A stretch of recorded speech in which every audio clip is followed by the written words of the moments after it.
dead. 7 levels, 15 most shocking things found on Bodycam. From what made this veteran cop scream his head off, There's a dead body in here! Get out of the truck! Get out of the truck now! to a disgusting horde the officers weren't ready for.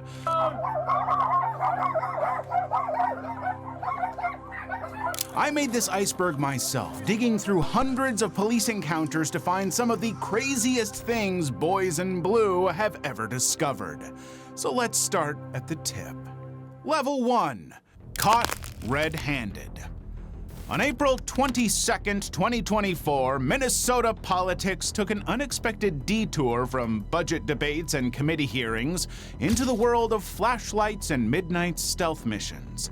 This all started with an early morning call from a frightened woman. Burke County 911. Somebody just broke into my house. Oh, They yeah? just ran down into my basement. Did you get a look at him at all? No, it was completely dark. I tripped over him. He was on the floor next to my bed. There's a basement, a drop window that can crank open. I don't know. Please just get here. Officers raced to the woman's home, hoping to stop anything worse from happening. Sorry, I'm still You're good. Where's here. There's a drop window on the back side of the house, and I don't know if that's... Is he outside or inside? He ran down here. Okay, I'll go down there. You stay back here. Police department! Make yourself known! 37 back there, got a little motion underneath the stairs in the house. Sounds like he's trying to get outside of the back to the north of the house. Police department, make yourself known! But the burglar would not respond and kept scampering around. Seconds later, another officer appeared on the scene, and together they headed down to the basement to find the culprit. Here, watch out. Where's he at? Here, underneath the stairs. Police department! Underneath the stairs? That's what I was hearing motion at.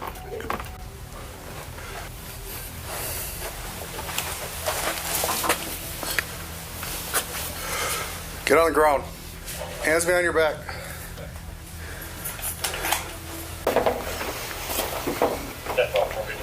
But finding the burglar wasn't even the best part. The officers were about to learn that their burglar was quite familiar with the home. Carol? Yeah? It's Nicole. It's Nicole? I was just trying to get a couple of my dad's things because he wouldn't talk to me anymore. She also stole documents out of the house. She's my stepdaughter. I didn't steal any documents. How did I steal documents? Nicole, what's your last name? Mitchell. No one stole anything here, Carol. I don't have anything on Take me. her out if you want to talk. You got anything on you? No. I have a flashlight. That's it. Okay. God's sake. Why was she squatting down next to my bed? Who is this to you? Pardon? Who is this to you? She's my stepdaughter. Stepdaughter. However, this wasn't just the worst stepdaughter in history. She's also a Minnesota senator. She's a senator? Yeah. Yeah. Was. Was or is currently? She is. I meant after this. Oh. Oh my God. Yes, you heard that right. The burglar who had been caught red-handed and dressed in all black was none other than Minnesota Senator and Lieutenant Colonel of the Wisconsin Air National Guard, Nicole Mitchell. And it wasn't the first time she'd try to get something out of the house. My husband passed away, just her father. And the day after he died, her aunt came here and they walked out with all these, it was two of my husband's sisters. She's very close to one of them, Nancy. Okay. They were walking out the door with all these forms, and I ran out the door. I said, "What are you guys doing?" Nancy said, "We're just trying to help. We're just trying to figure out where you are financially." No, it's my partner. Okay. But the senatorial burglar had a different spin on things. All right. She's gonna do what she's gonna do. Okay. My dad died last year. She's paranoid. Well, now she's really paranoid. I guess she did have a good reason to be paranoid, Nicole. And even though she'd been caught on the wrong side of the law, this senator had a story and she was sticking to it. When everyone tried to help her right after the funeral. She's not trying to help me. She's trying to get money. She she kept, I can show you my bank account. Well, let's go upstairs. And obviously I'm not good at this. Nicole was detained in a patrol car where she continued to play the victim. Not an easy feat for someone wearing a burglar's getup. This is not my normal life. I'm just hoping this mistake won't completely go away. I know I did something bad. After the funeral, my aunts tried to help her. She thinks they stole from her when they were just trying to get her affairs in order. Okay. She was progressively cut off the family. She's got Alzheimer's and she's gotten, I know this doesn't help. This is just going to prove the point. But she's gotten paranoid and thinks we're all out to get her and won't let anyone in the house. I just wanted to get a couple of my dad's mementos, and that's all. A couple pictures and maybe one of his shirts. I just wanted to get a couple things before anything else gets. But the officers didn't find any of those mementos in Nicole's bag. A bad burglar and a terrible liar. This clearly wasn't Nicole's night, though it was awfully fitting for a politician. Eventually, Nicole Mitchell was charged with first-degree felony burglary and possession of burglary tools. You'd think she'd resign, but she refused and instead went on Facebook with a completely different story. There was no mention of her late father's mementos, and she painted her visit as just a check-in on her stepmother because she was concerned about her health. I mean, who among us hasn't done a welfare check dressed like a burglar from The Sims? I guess that defense didn't fly in court because Nicole was found guilty on both charges, and that's when she was forced to resign. In the end, Nicole was sentenced to 6 months in jail, but she never spent a night behind bars. Again, pretty standard for a politician. Instead, she would be on supervised probation. Hopefully that would teach her not to sneak into her stepmom's house looking like a cartoon thief. Doghouse gone wrong. In a story that gives 101 Dalmatians a run for its money, Ogden police officers were responding to several calls from neighbors about dogs dying on a property. But nothing would prepare them for what they were about to walk into. I guess from what they have said, they've tried to make contact, but no one has answered the door when they come in. Within minutes, they met Raymond Cano, who began to tell them about his uncle and the man of the hour, 75-year-old Miguel Vargas. In the heart. Burned in the heart? I got a problem now, and me too. I have one problem in the heart too. I got it. Oh, ouch. And you know the problem more. Pass the time and more. I called the lady help the other time for the help, but he's is not here. He's moving for other state. The thing is, so animal control is going to probably take the dogs today. So they're here. I don't know. Over the next few minutes, Ramon kept rambling on and on, trying to stall the investigation, but the officers didn't need permission to get into the house. I guess, search warrant. ¿Comprende? O sea que pueden revisar y eso no es una orden. Sí. We're serving you with a search warrant. O está aquí animal control también.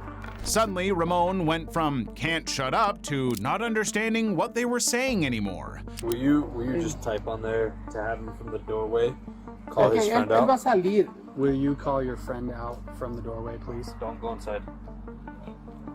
Él va a salir. Sí, él va a salir, pero me da permiso de hablar un poquito con él. The officers eventually got him to get Miguel out of the house. Miguel, quieren hablar contigo. Miguel, policía. Deja ahí los perritos. Traen una Out. orden. Out.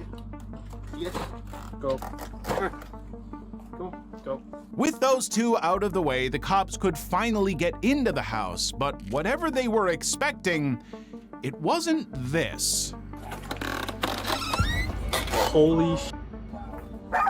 Ogden City Police! Search warrant! Come to the door!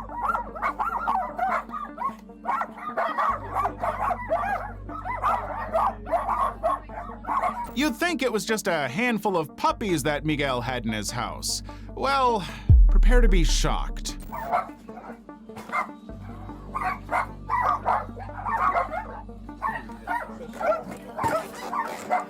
OPD, if you're in here, make yourself known.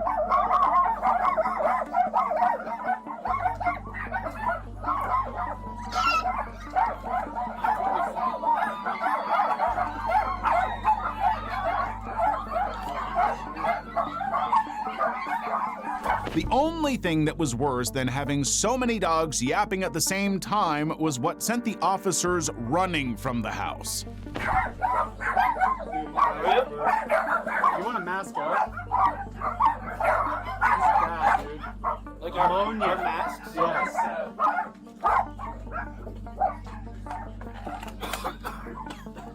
Holy. Oh. It was so bad that the officers were left gagging and struggling to breathe. I'm gonna go put my gas mask on. That is Iceberg. Dude, the ammonia is not good, bro. We have hazmat suits in our trucks. Oh, no. You guys might need them. Well, we are, but... They only came back in after putting on masks, and not these masks, these ones. Un momento. There's no bed in it.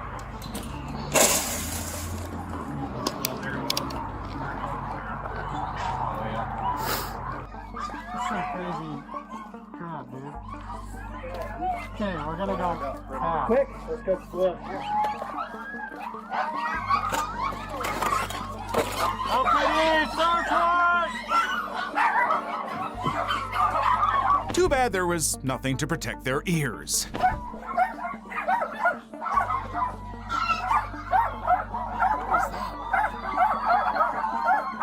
It wasn't just dogs in the house. Miguel also had cats stashed in one of the rooms, and animal control officers later showed up decked out in suits like they were headed to a crime scene.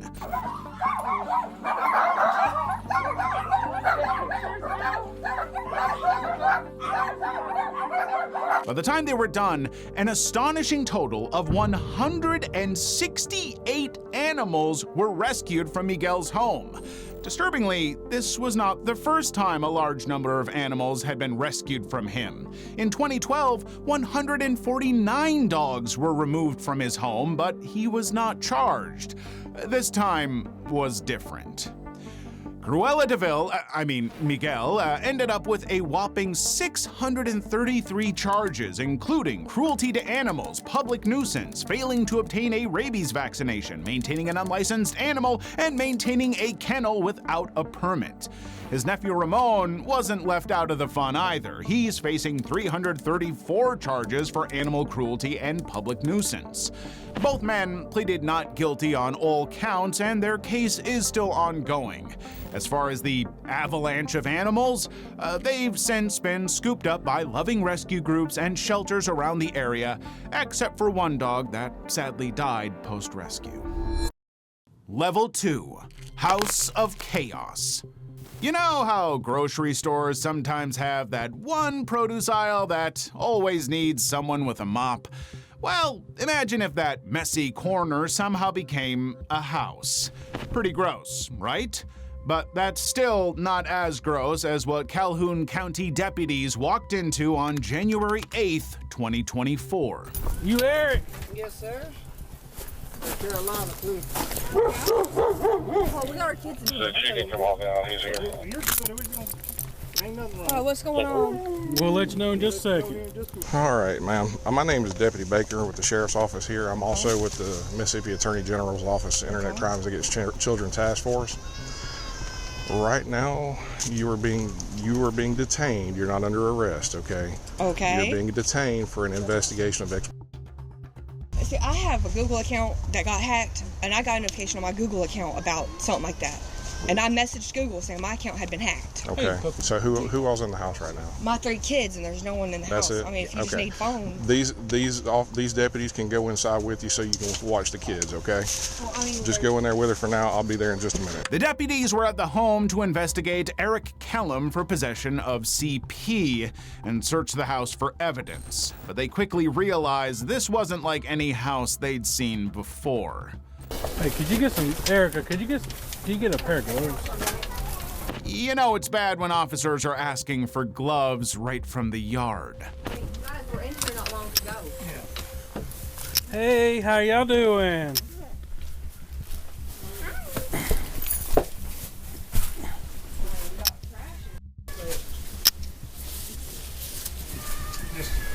Just give your... I don't know where it's at.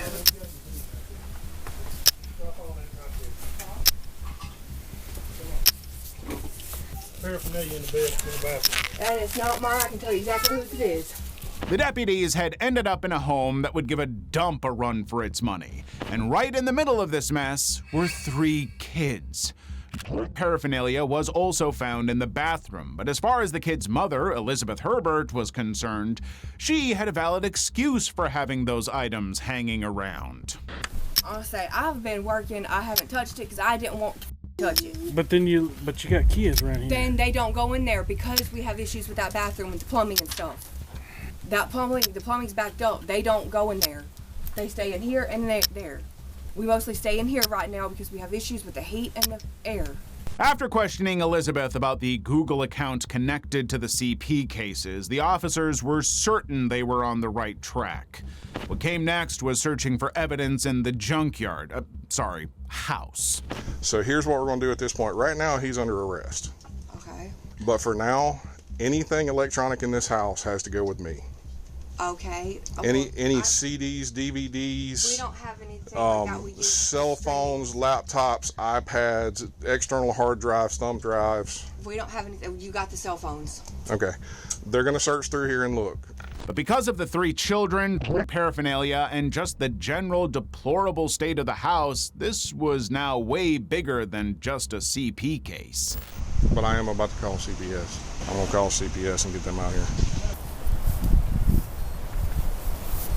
I mean, it's not livable. Pipes in the bathroom. There's some kind of crystal-like substance in there too. She's saying it's been in there. Collect everything.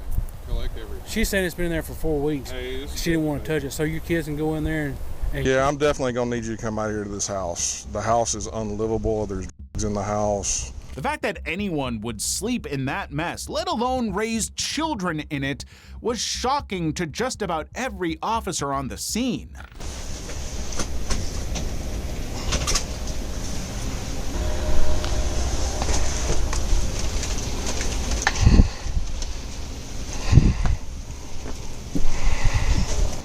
This is why I'm telling you, it is in no condition whatsoever for anything sustainable. I mean, look at this. Roaches.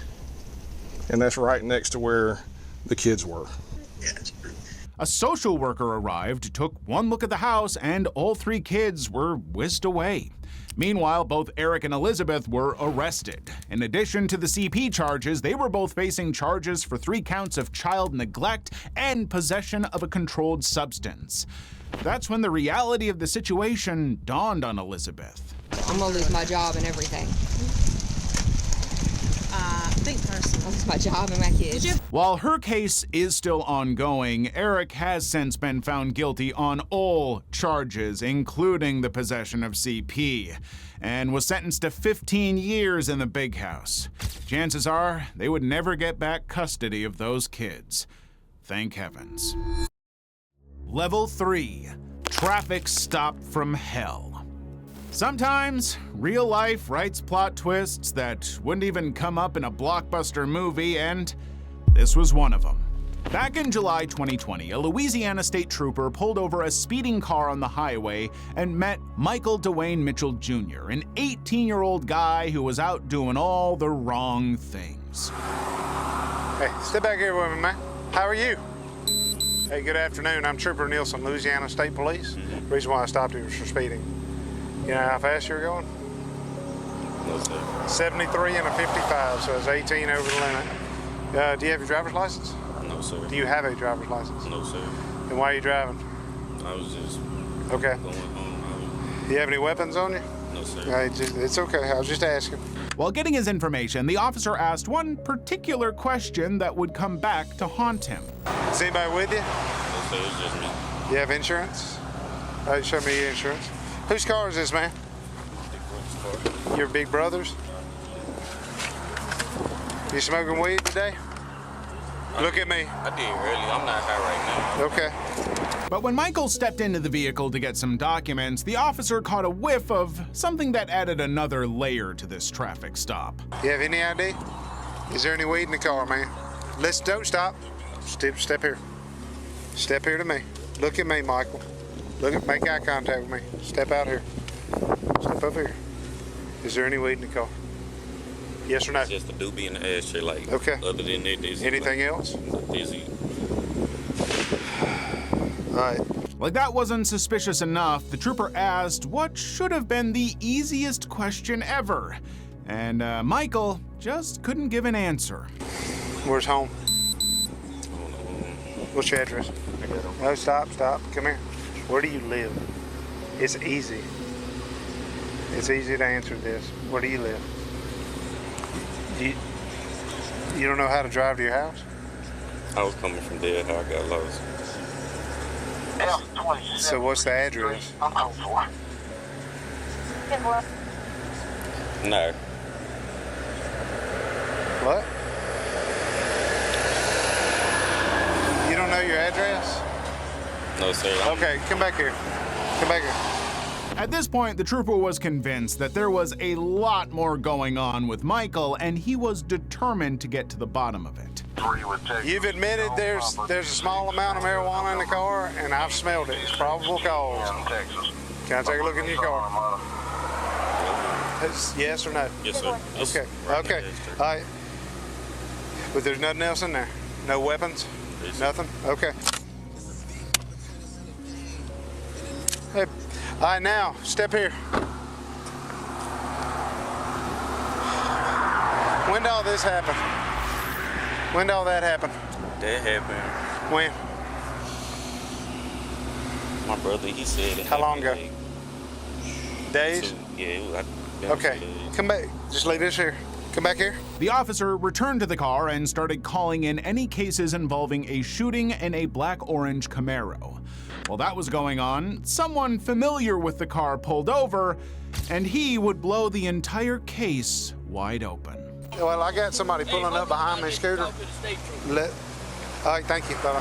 Hey, now, who are you? I'm Anthony Rob. They don't scare me to death. Well, how are y'all here? Cause my people from that's them on the phone. What do you mean they were looking for him? They looking for him. The car missing. Hey. Okay, give me the phone. Hey, man. Hey, this is good. Sir? Okay, he's not giving that name. The caller had just told the cop that the car's owner was Michael Robinson, which was nowhere close to Michael Dwayne Mitchell Jr. And that wasn't all.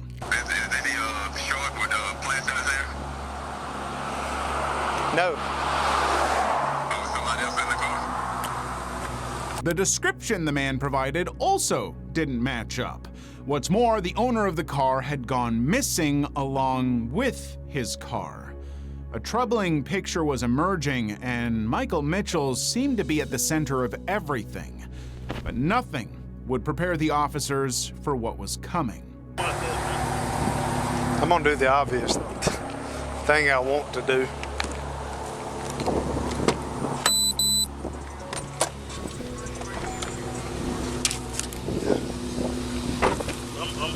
Hey. Yep. The missing Michael Robinson Jr. had just been found in the trunk of his car. Put your hands up. Put your hands up. Put your hands up.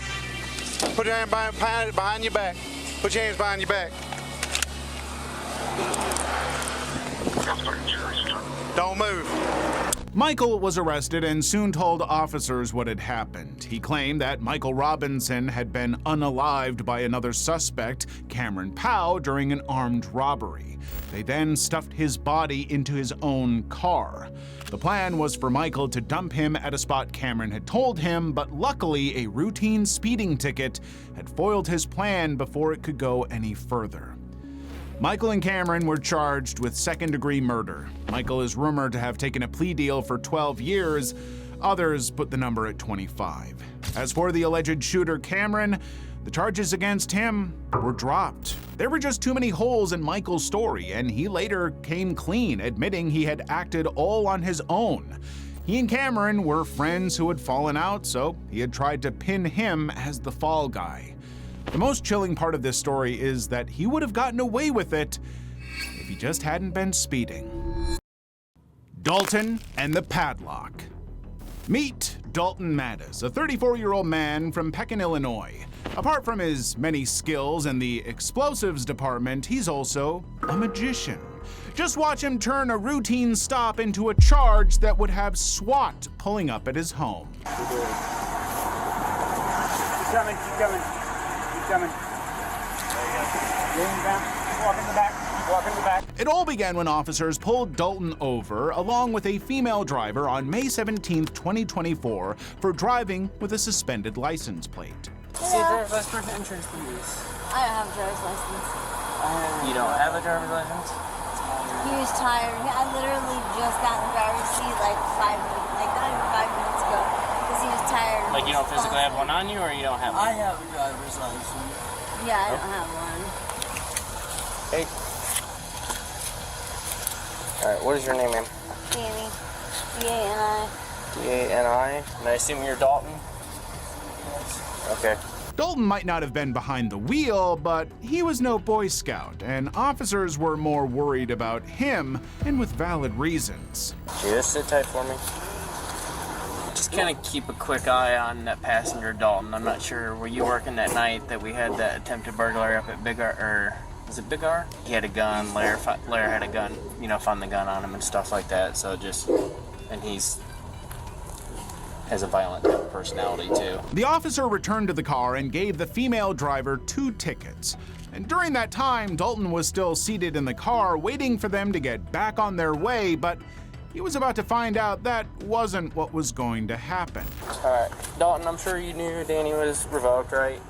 So you, right? So okay, so you let her drive. It is what it is. It's, as I was explaining to her, it's bad timing, but driving on a revoked license, we do tow the car and it gets an impound, okay? My car's getting impounded? Yes. Sir, the economy is so you can't give me a break on this? I don't have a choice. It's a city law.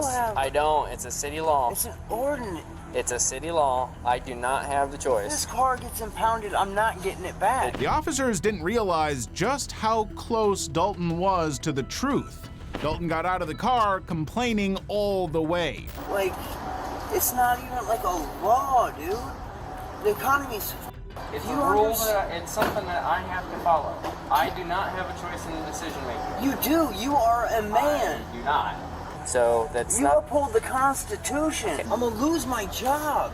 After a few minutes of back and forth, Dalton got out of the car, resigned to his unemployed fate, only to flare up when he learned what the officers had to do next. If you want to give us some space, we got to inventory here before the tow gets here, so. Inventory what? Your vehicle. We got to inventory the vehicle, yeah. You're not searching my vehicle. Absolutely are. Sir, can I have stand back here, please? Why are you searching my vehicle? Not searching inventory. We got to inventory it.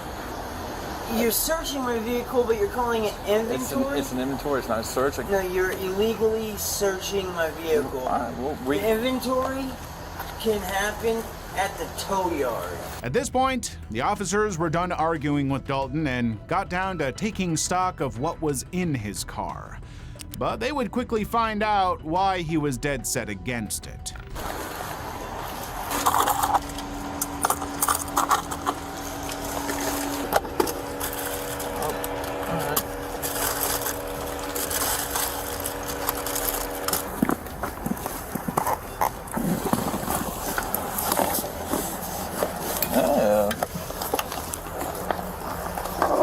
Nothing screams suspicious more than a small pouch with a huge padlock on it. And when they asked Dalton about it, he had this to say. So tell us what's inside of it, so we know that it's not... You would need a warrant. Okay, then we're going to seize it and take it with us, and we're going to get a warrant and open it. If there's something in it that you need to just tell us and what it is. No, I'm not willing to open it. Okay. Okay, then like I said, we are going to seize it for evidence, and we'll apply for a warrant, and we'll see what's inside of it. You have everything you need? No, I need my medicine that's in that bag. It's not gonna happen. It's not gonna happen. No. Pretty soon, Dalton's girlfriend joined in with the back and forth over the purse. You are free to go. You said we could. You are free to go. You guys are tyrants.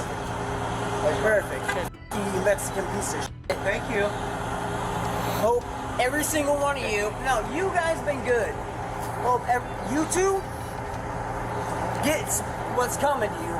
We're not bad. Based on Dalton's history with controlled substances, the officers thought it was going to be drug paraphernalia. They got a warrant, and what they found inside would almost blow the case wide open. Literally. It was a loaded handgun and 2 pipe bombs. Hours later, some unusual visitors were headed over to Dalton's neighborhood. Dalton Mattis, 30 South 2nd Apartment. You are under arrest. Is there a back way out? I don't think so. Here he comes. Move, man. We got him. Coming out. Keep your hands up higher, buddy. We got hands. All the way up. There you go. Walk toward me slowly. Hey, watch. I'll walk through the door. Keep coming. Lean down. Walk in the back. Girlfriend's still in there, Aaron. Is there any reason why she isn't coming out? Just cooperate, you'll be okay. What in the f is going on? Both Dalton and his girlfriend were arrested without incident, but not without some choice words from Dalton. All the corruption in the government, you still like getting paid by these motherfuckers? I'm not sure what you mean by that, man. You don't watch the news? I try not to. Yeah, well, that's what's wrong. It's men like you that should be standing up. Everybody's just bending over and taking orders. While our government f***s everybody royally. Stand up. The officers entered the home and quickly found out what he meant by standing up. Say that is. There's a wick right there. Yep. So You're let's right. not touch that. The shoebox on the coffee table in the main living room appears to contain at least one device with a fuse. 2 more pipe bombs were discovered in the house, along with bomb-making materials and ammunition. His reason for making the explosives was downright bizarre: to protect himself from undocumented immigrants and a corrupt government. That wasn't good enough to stop him from being charged with possession of explosives, felony possession of a firearm, and what started it all, driving with a revoked license. In 2025, he was sentenced to 57 months in prison, followed by 3 years of probation. Hopefully next time he builds something for protection, he just sticks to pepper spray. Level 4. Bonnie, Clyde, and the Sword. On October 29th, 2022, Santa Fe police officers had their weapons drawn as they rushed into a property looking for a body. They were convinced they were responding to a prank call, but prepared just in case it turned out to be real. Come back.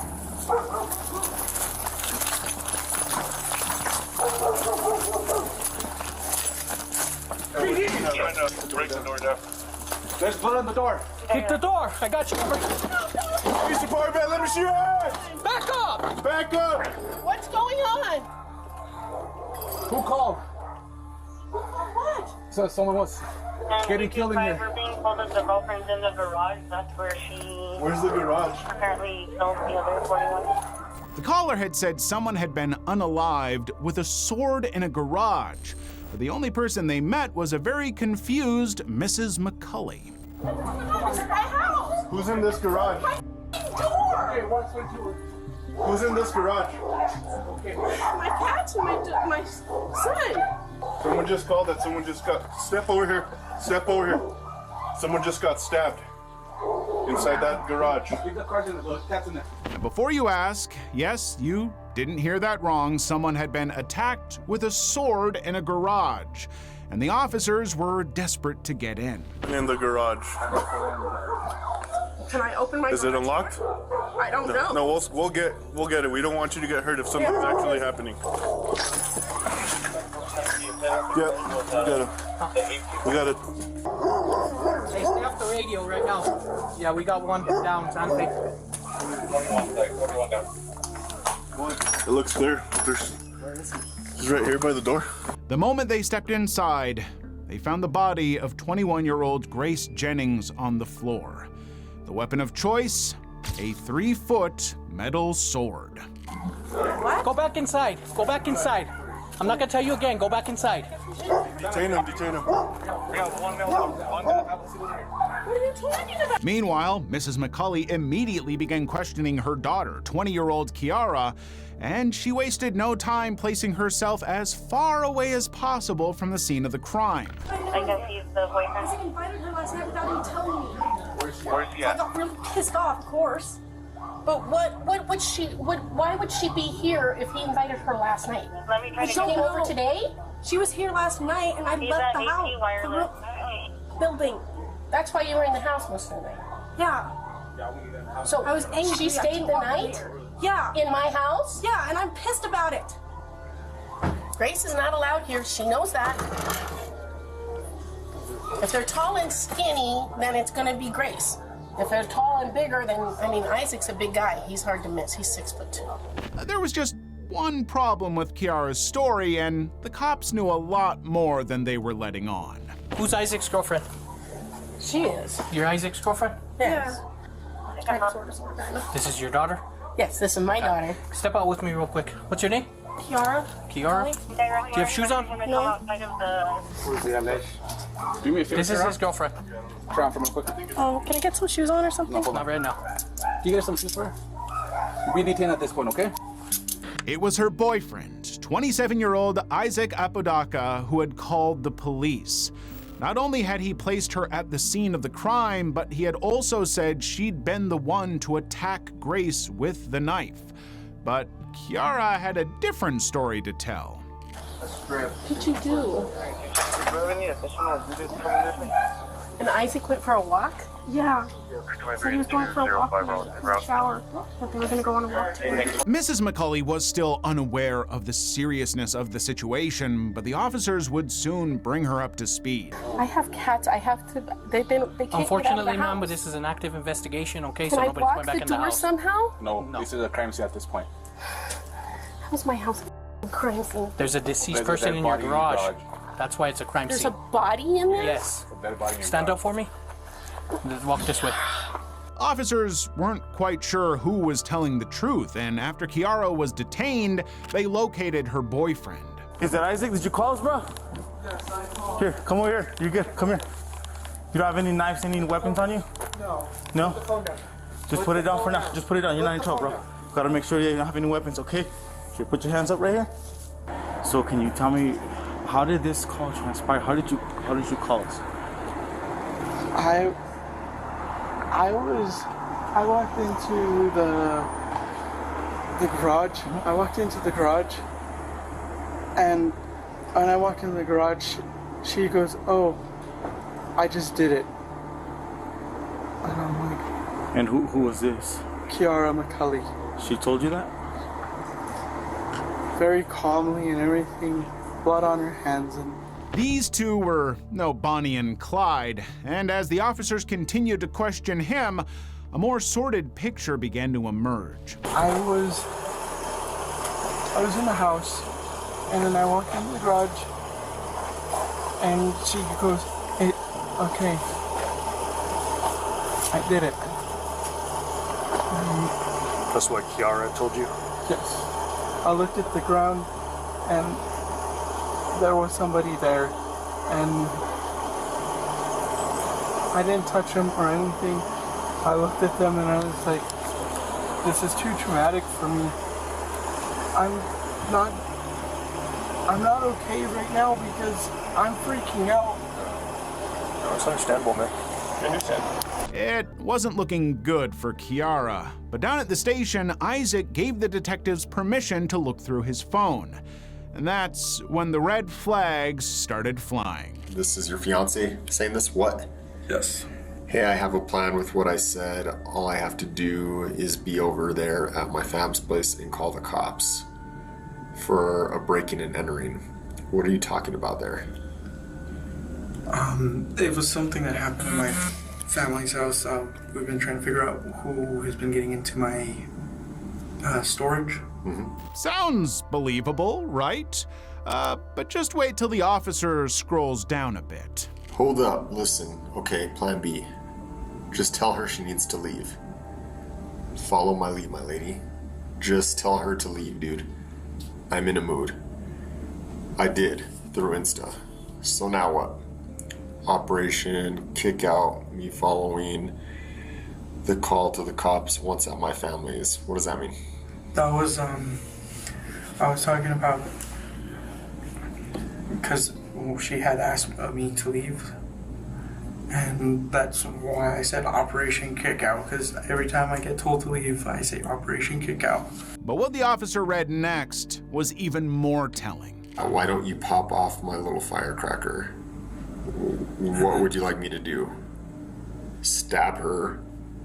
I don't know. I don't have the energy to do shit unless I ask your mom to give me a ride to Target and you do what is needed. What do you mean you do what is needed? I have no clue from this on. From beyond here, I don't know what's going on. You don't know what's going on? But these are messages from you?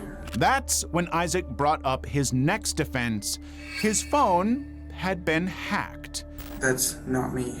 That's not you? That's not me. Who is it? That's the other phone that's been, they were being used to message back and forth. And then, as if that was even possible, the text messages got even more disturbing. She says, get the conversation rolling, dude. I'm not feeling nice. Dagger because it's blunt? What does that mean? Why are you telling her dagger because it's blunt? Why is blunt better? She says, you say it cuts like butter. She says, just gonna stab the throat? Is that what she's trying to say? The thought. Just gonna stab the thought, yes. Instant, or will it take long? What does she mean? Instant. What do we do about the mess? What do we do about the mess? What mess? We burn it and I'll buy new blankets and bed? What's going on here, Isaac? Remember, you'll move up the ranks, plus you get perks in the black market since this is your first. Your first what? By now, the writing was on the wall. Isaac was not just a witness. In fact, he was the puppet master and had coerced Kiara into unaliving Grace with the sword. As for Kiara, it was soon obvious that everything was not okay up there. If you want memories from me again, God damn it. Sorry. Who are you talking to? My best guess is that I have DID, but I'm not 100% certain. Different personalities that come out. Do you have names for them? Some of them, yeah. Is she alive or dead? Grace? Yeah. You don't know? I'm not sure. What do you think? Well, I'm partially hopeful for her to be dead, but I'm also, like, confused. Both Kiara and Isaac were charged with first-degree murder and conspiracy, while she faced an additional charge for tampering with evidence. After being declared incompetent and treated for mental illness, Kiara took a plea deal for second-degree murder in exchange for serving 30 years behind bars and testifying against her former boyfriend at his trial in 2026. Level 5. The Curious Case of Emily Noble. In Westerville, Ohio, Emily Noble vanished just days after her 52nd birthday, leaving friends and neighbors confused and uneasy. For investigators, the first clue came on May 25th, 2020, when police responded to a 911 call from her husband, Matthew Moore. Hey, how you doing? My wife's missing. Okay, so what's going on? She's uncharacteristically missing. Okay. But this wasn't a case of Emily driving off into the sunset, as she had left some essential things behind. I have her wallet's here. She carries a wallet. Her ID's in it. With some money. Her phone's here. Car's in the garage. Emily couldn't have gone far without her car, phone, and wallet. And both Matthew and her friends struggled to understand where she could have gone. But her not bringing her phone is very odd. She's very, very That's smart. not normal. She's careful. She's very, very smart, careful person, correct? She does go for walks alone, but she's just super careful. She would never leave the house without all that stuff. Unless she, The only I can think of is she forgot her phone and she went for a walk and something happened to her. After taking the officers through what he and Emily had done on her birthday, Matthew made a very disturbing statement. I have a gut feeling right here. It's when my son died, same thing. It's great. It's awful. This is so unusual. I'm dying. I'm afraid something happens. This is not normal. Yeah, this isn't her. That wasn't the only time he said something that would raise eyebrows. When officers were looking through her car, Matthew said this. This thing's way up. Okay. I checked the trunk. I don't know. I want to. Oh, no. I understand, buddy. I do. I had the worst case scenario in my head. Maybe she did something to herself. So I started Do you have any looking around. reason why? That's what you know what I mean? I would hate to even think about something. Okay. I mean, He had no idea just how close he was to the truth. Then there was the moment he pointed out something that was out of place in the garage. this thing here doesn't belong here. Doesn't belong here. That's where it belongs. Right there. I've never seen it. I just noticed it. Someone took it and put it there. Now, can she reach that? Because she's very short. I don't know. I would hate to think, I don't know, man. It's just weird that it's here. After the police report, a lot of effort went into finding Emily. There was a cash reward, and search parties were out combing through the woods for any sign of her. 4 months passed, but Emily was nowhere to be found. There wasn't any activity on her bank accounts either. Then, in September, a 911 call came in from someone who had seen something disturbing in the woods just minutes away from the home Emily shared with Matthew. Straight ahead.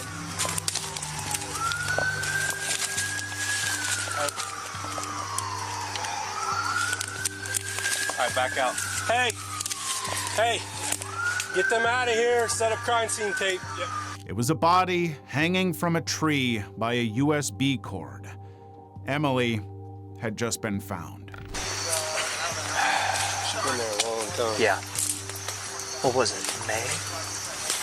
May was when she was. It's in there. You can tell it's decayed and everything. At first glance, it looked like she had unalived herself, and it made sense in a macabre way since something similar had happened with her previous partner and her teenage son. But when the autopsy result came out, it showed that her injuries were more consistent with manual strangulation. She also had additional injuries on her face and hands that could not be explained, raising major red flags. These red flags led investigators right back to her husband, Matthew. Hands over your feet! You see him good? His elbow, I can see him good. Coming up on your left. Look. Matt, use your left hand and unlock the door. Only your left hand. Put your hands back on your head. Do not move. Yes, sir. We're gonna walk over here towards the gray, all right? Gotcha. Palms together like a prayer. Matthew was charged with murder and felonious assault. Officers were convinced he had staged the scene to look like a suicide. After all, Emily was on the road to recovery from her traumatic past and had been going to therapy. They insisted that Matthew's suspicious behavior and the odd statements he'd made during his interviews were a sign of his guilt. The case went to trial, but what was supposed to be a slam-dunk case soon fell apart. Find the defendant, Matthew L. Moore, not guilty of murder. Matthew was found not guilty on all counts. He would later write a book about Emily's death and his trial to answer the big question. Did you kill your wife, Emily? No, I did not. I think most people know that. And if you don't, and if you're wondering, well, why would the Westerville Police Department want to do this if you didn't? Read the book. Level 6, the runaway semi.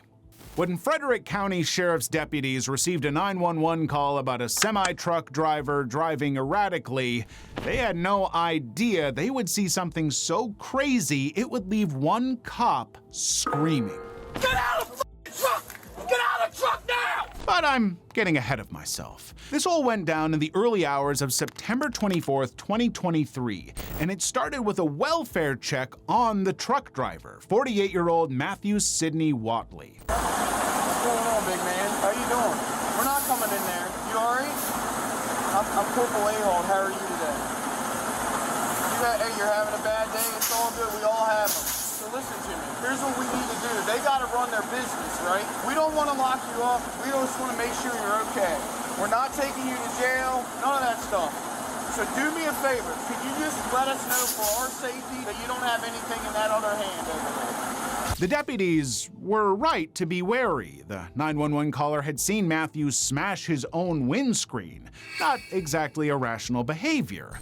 And the officer had no idea just how close he was to what was happening when he asked this question.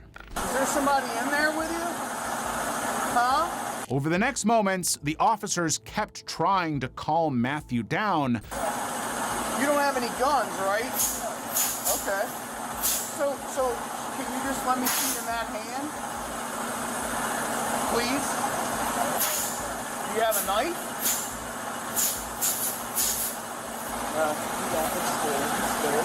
So you're clear. So let me ask you something. Are you having a medical emergency right now? You want me to call you an ambulance here? You don't? But you need to do me a favor. Will you cut your truck off for me? We're not arresting you, I promise. But can you cut your truck off? Because I don't want it to roll in. But Matthew continued to spiral and ignore commands. You pass out and then roll. Well, no one's saying you get knocked out. Calm down. Hey, come on. Please, don't do that. Let off that. Put the truck off. Put the truck in park for it. Put the truck in park. When it became clear Matthew would not comply, the officers made sure he wouldn't get away, at least not easily. It'd be nice if we could just work something out.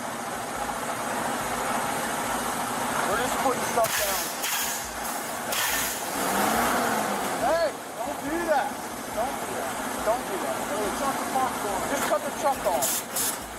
It turned out the officers had put out the spike strips just in time because this is what Matthew did next.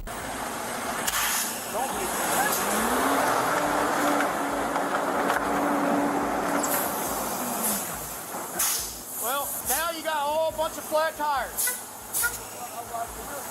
Okay, well, don't do that. We don't want you to do that. You're just making this a completely dangerous situation. But if you thought a bunch of flat tires was enough to stop Matthew, prepare to be surprised. Listen, they have another stop. Put that set in there. I'll put it in all.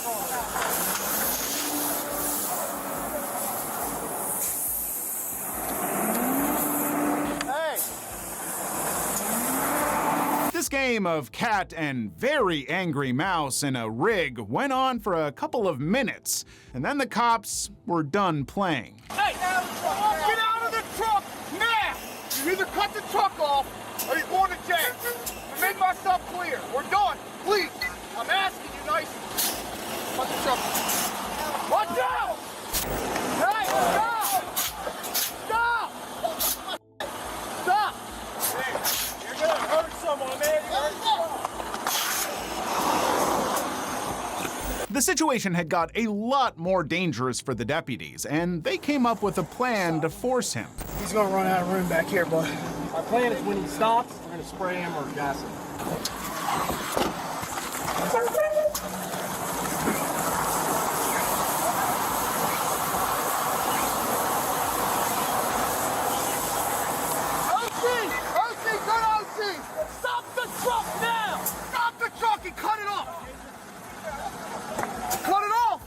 You gonna get it again? Stop! Hey! Get out of the truck! Terry! Stop the truck! Watch your crossbar! Stop the truck, Terry! And yet, even though he was surrounded and choking on pepper spray, Matthew would not stop or get out of the truck. It's almost like he had something to hide inside that he didn't want anyone else to see.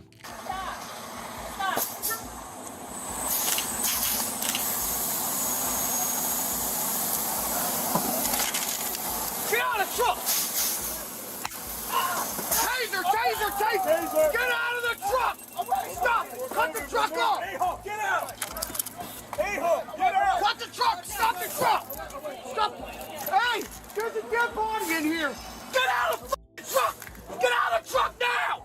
There's a body in here! Start EMS! Yes, you heard that right. There was a woman's body in the cabin of the truck. 46-year-old Candace Thompson, who happened to be Matthew's girlfriend. It was sickening that she had been inside all along and the officers were desperate to save her life. There's a body in here! Start EMS! Got it! Calm down! They're coming in. You need an additional Ma'am, are you okay? Ma'am, are you okay? Let's get her out. Ma'am. Guys. Ma'am. She's stuck. Get him off. Get him in a recovery. She's priority 4. She's priority. She's P4. But there was no saving her. Bloody P4. She's rigor mortis. She's dead. She's dead.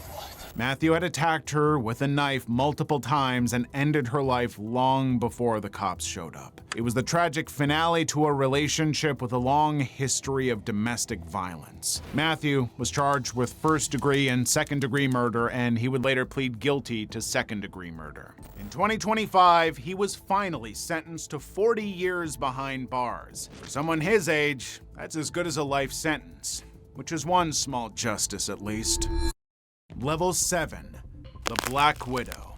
On September 27, 2021, a landlord and 2 workers had come to do some repairs in a home only to end up solving a missing persons case. And by what they had to say to the cop, they were pretty sure what or who was inside.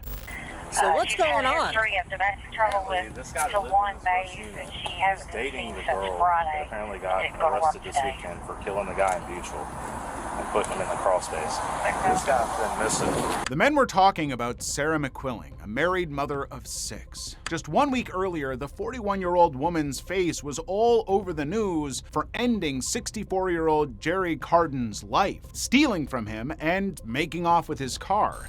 His body just happened to have been found in a crawl space as well. You aren't the only ones thinking this was no coincidence. Hey, Sarge. So apparently, yeah, it's related to the Sarah McQuillan. And that he's been missing. When was the last time you said they seen him? The 15th of September. And they went into his apartment already. But they said that the bag is covered in maggots and it's a god-awful smell, like something was rotting flesh or something. The victim in this case was 39-year-old Douglas Brooks. He just happened to be Sarah's boyfriend, but living together was far from harmonious. Well, apparently he said that the neighbors are always calling him on Miss Quillen and him because they're always having knockout, drag-out domestics. But it had been a while since anyone had seen Douglas, and the cops were minutes from finding out if their hunch was right. Ooh. Yeah? Immediately, as the officer walked down the basement, he was hit with the unmistakable smell of decay. And there's a bag underneath some stuff. The screen might be blurred, but there's no mistaking the moment the officers found what they were looking for. I guess that's right here.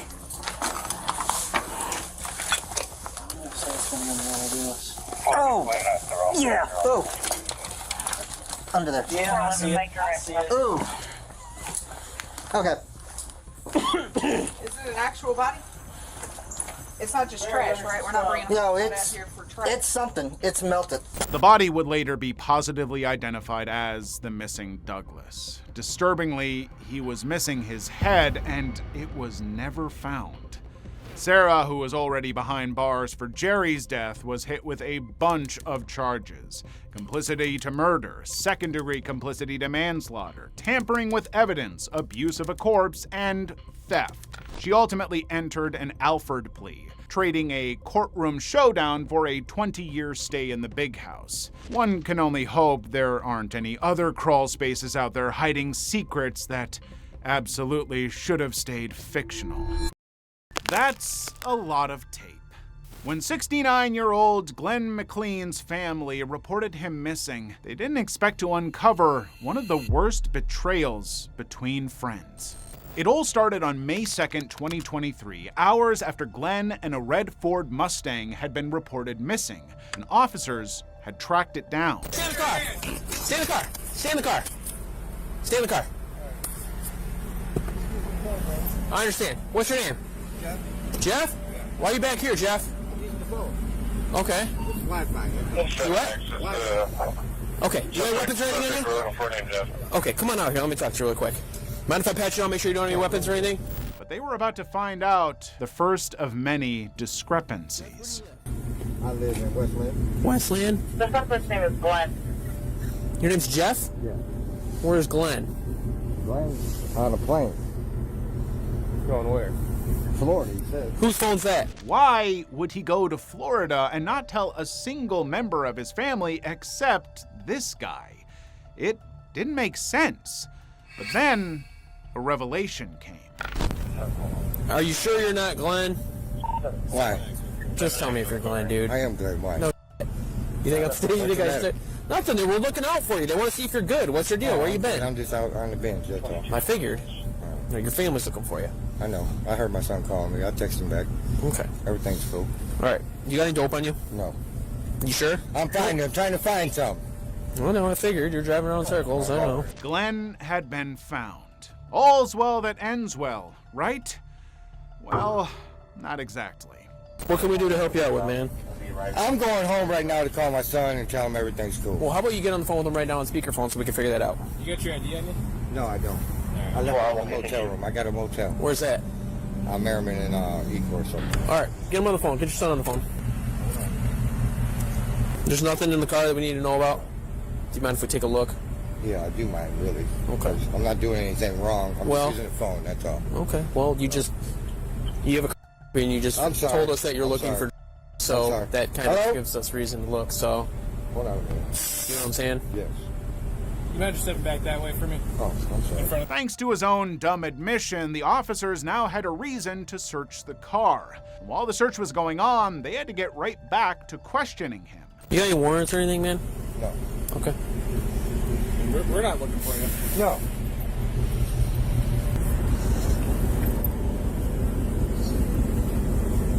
That question was in relation to a blood stain that had been found at the house, but he had a good explanation for that. What happened at the house, Glenn? Huh? What happened? The dog got hurt. The dog? Yeah. Where is the dog? Dog. It's not my dog. It's my buddy's dog. He got hurt underneath the car. He's dead. He died actually. Really? All right. Well, tell that to your family or whatever. I'm trying to. Can't get through. With no ID and the calls to his son not connecting, the cops decided to get some information only he would know. What was your first name again? Glenn. What's your last name? McLean. What's your birthday? What's my birthday? Yeah. Your birthday. Like your entire year. I don't have to answer any of these questions. Well, right now, this is an investigation. But instead of providing his birth date, he went right back to explaining. Because I haven't answered the phone for him for a couple of days. And then I didn't tell him about the dog. Okay. Incident. The dog actually smacked his head on the underneath the car that I'm working on in the garage. Not long after, Glenn's phone died, but if he thought the cops would just take his word for it and cut him loose, well, he was in for a surprise. Gotta get a hold of them. For some reason, they want us to talk to you. We don't know why, so we're figuring out. Well, me and my son ain't all tight like that. You know what I mean? He wanted to come over and get some parts from me, and I told him I wasn't going to be home because I didn't want to tell him what I was doing. Yeah, that's fine. My son got me into a conflict with these guys that I sell parts to, so that's why I don't talk to him that much. That's fine. He just wants to aggravate me for car parts and money. They want to make sure you're okay. I don't want to tell him what I'm doing. You don't have to tell them what you're doing. To be fair, telling your son you're out looking for crack isn't exactly Father of the Year material, but despite his protests, something about the situation just didn't add up, and he was arrested for possessing drug paraphernalia. You rebuild cars for a living? Well, I used to work at General Motors. Oh, okay. I just do cars on the side. Sir, you mind doing me a favor facing this officer for me? Put your hands behind your back. This was the exact moment he realized the officers hadn't believed him right from the start. Is your name really Glenn? Yeah, why? What's the matter? What's your last name? What's my last name? Yeah. McLean. McLean, okay. What was that birthday again? My middle name's Gordon. What was that birthday again? Why are you lying about your name? What do you mean, why? For one, he looked nothing like the photo in the missing person report. Then there was the evidence that he was hiding under his cap. What happened to your head? Yeah, underneath the car. Underneath the car? You see? He's got a bump on his head. That's... The officers returned to the car looking for more clues.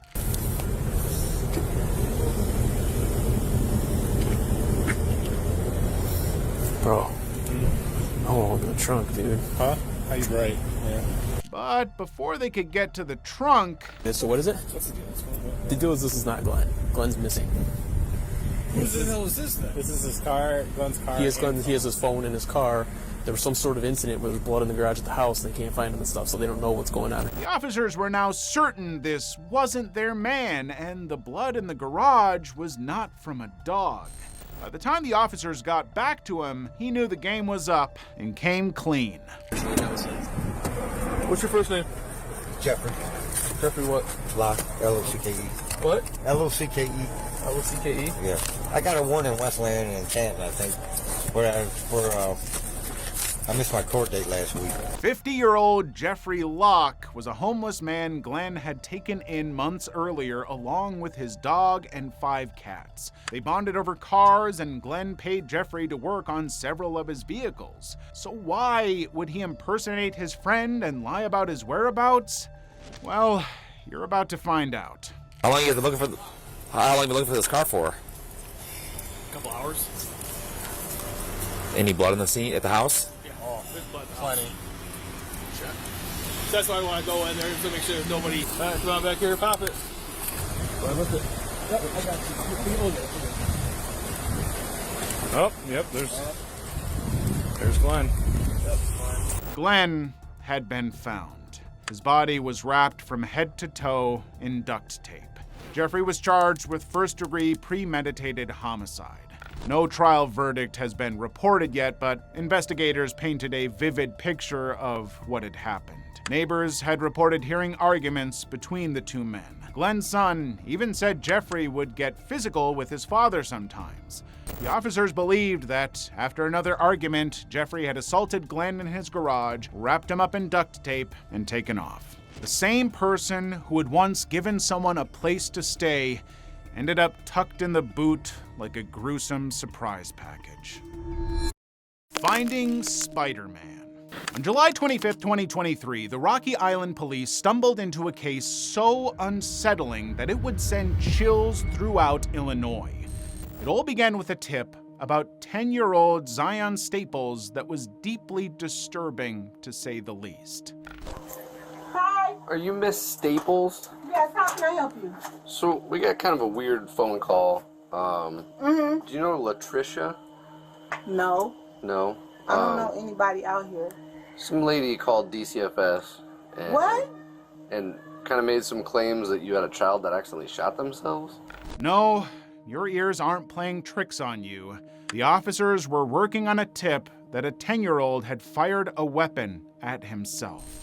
And if there's one person who would know if that had happened, it would be the boy's mother, Sushi Staples.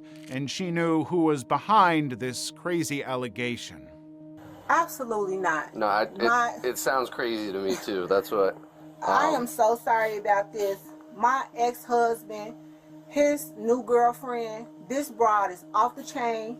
I have went down to Rock Island and filed a police report on her. Okay. I have went and put a restraining order on her. And she has so many different Facebook pages she stalks me from.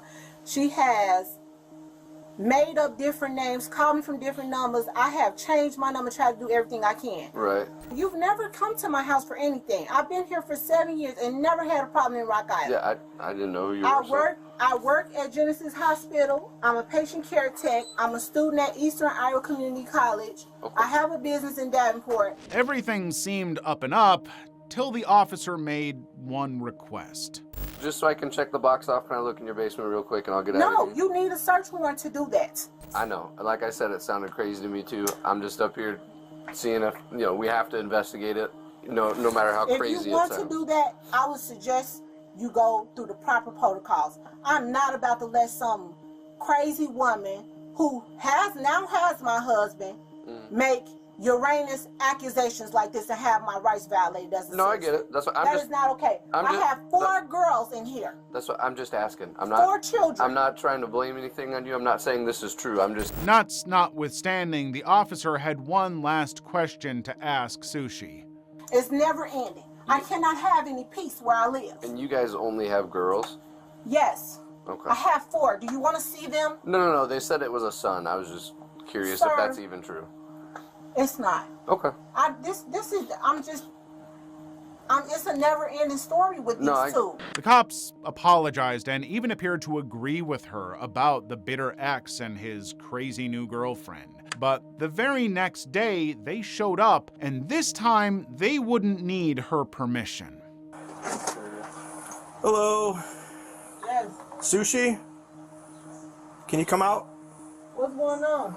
Well, just step on out. I'll explain everything. Wait a minute, my kid's in here. Okay, I understand that, but we have a search warrant for the house. For your cooperation to be up front with us. Hold on. So step on out. No, step out. What part of the house do you all have a search warrant for? The whole house. The whole house. So you need to step out.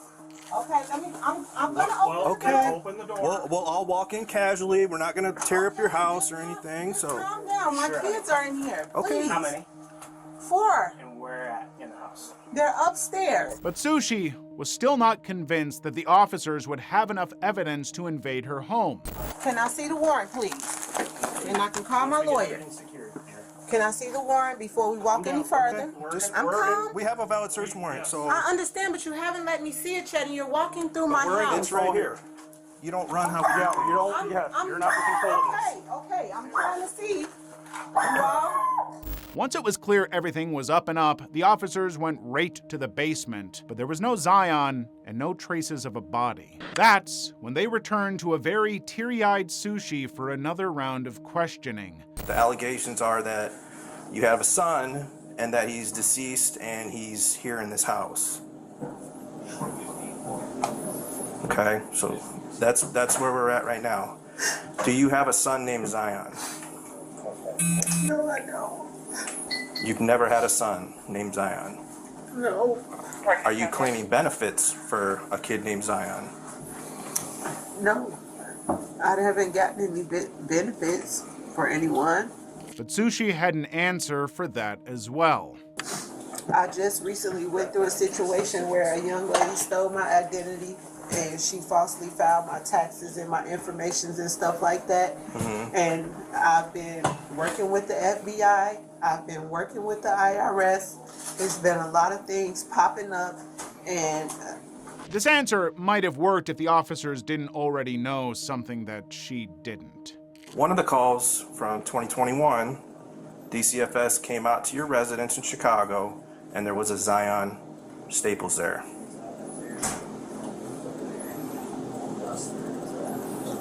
Along with your 4 daughters, and then another young boy. That's when Sushi came up with the dumbest excuse ever. We had kids in the neighborhood come over. So, some of those kids that were implicated were not, in fact, our children. They were there. So you're saying there was a kid in your apartment that was not your kid, named Zion? I didn't say his name was Zion. She wasn't counting on the cops having another ace up their sleeve. We're here. We've got to clear this up with this Zion Staples. Yes, and benefits. Listen to it. Benefits being put in his name that you're receiving from. I haven't received any benefits. And then also involved in this. I haven't received any benefits. That's what I'm telling you. Someone has stolen my identity. I have proof of that. If you go in my phone, you'll be able to see the messages between me and the FBI agent in Milwaukee. Okay, are we going to find anything in your house that has Zion's name on it? Birth certificate, social security card, or anything like that? In what seemed like comedic timing, officers would find exactly what they needed to confront Sushi. Right here. This has got everything in it. Where? Right there is a social security card. I just started going through it, but everything's going to be in here. Birth certificate? What is that? Birth certificate. For Zion Staples. Zion Staples. That's not mine. Sushi Staples. Child, it's found in your room. We need to get this figured out. Stop lying. It's over. Where's that kid?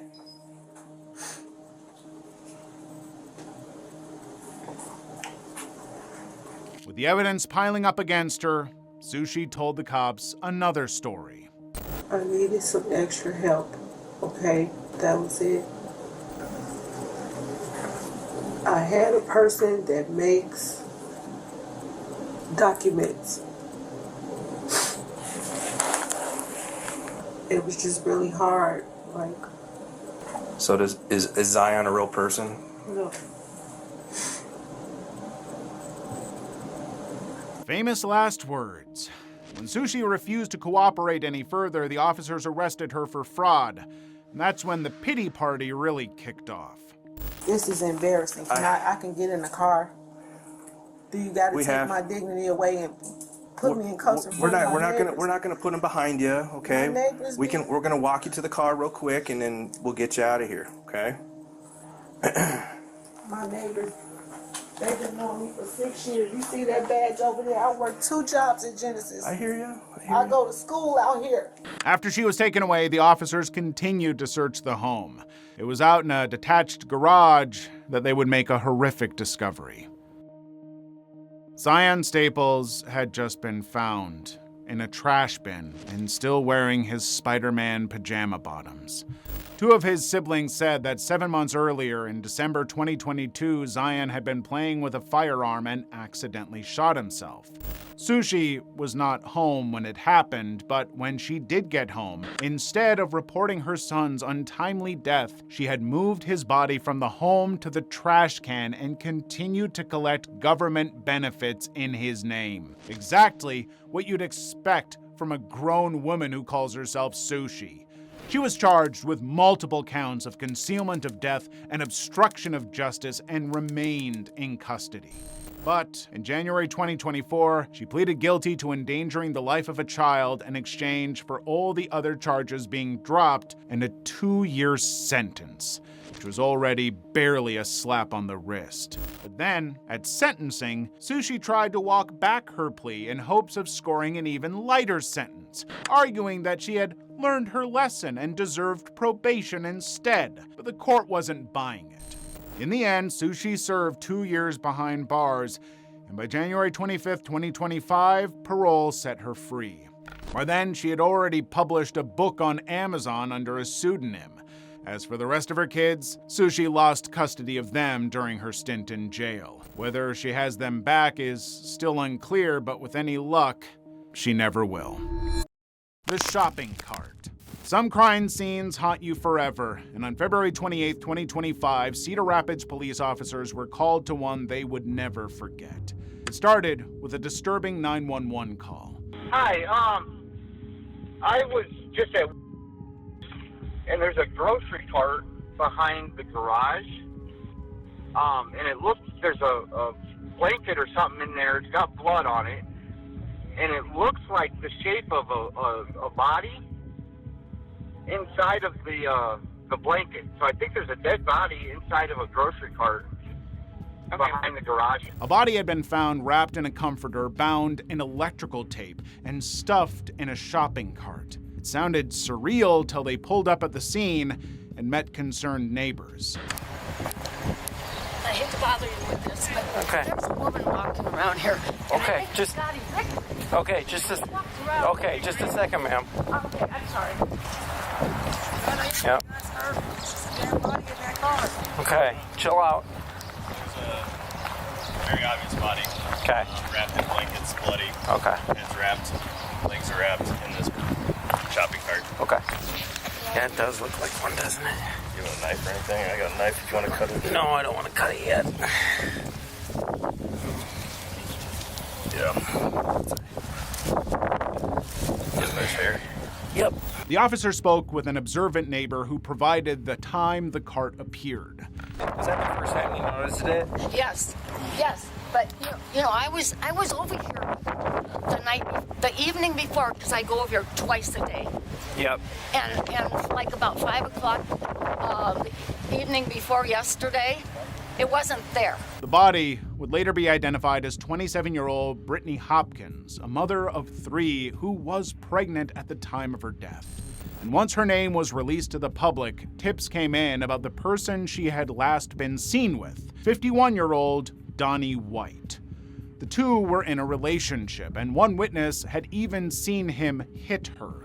Like that wasn't enough evidence against him, officers found out Donnie lived just a street away from the murder scene. Hey, hold that. I got it. I hold it. Go for it. You got more with me? Let's take this. Yeah.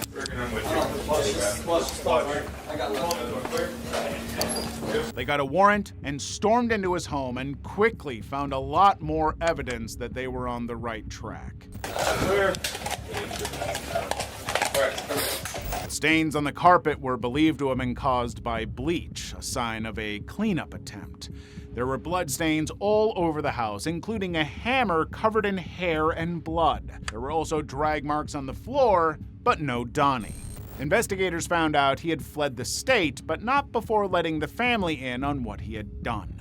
He said he had a picture of her, and he said, yeah, I killed her. You know, I'm like, and that's what? who you knew as Ray Ray? I put her in a push cart and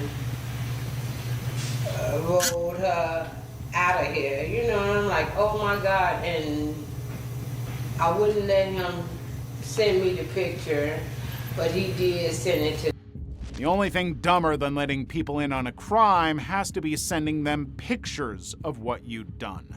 Just 5 days after the body was found, U.S. Marshals caught up with Donnie in Las Vegas and hauled him back to Iowa to answer for his crimes. He was charged with first-degree murder and non-consensual termination of pregnancy and pleaded not guilty. But facing a mountain of evidence, including the photos he had sent of Brittany's body and everyone he'd told, Donnie chose to take a plea deal rather than roll the dice at trial. In June 2025, he was sentenced to 65 years in prison.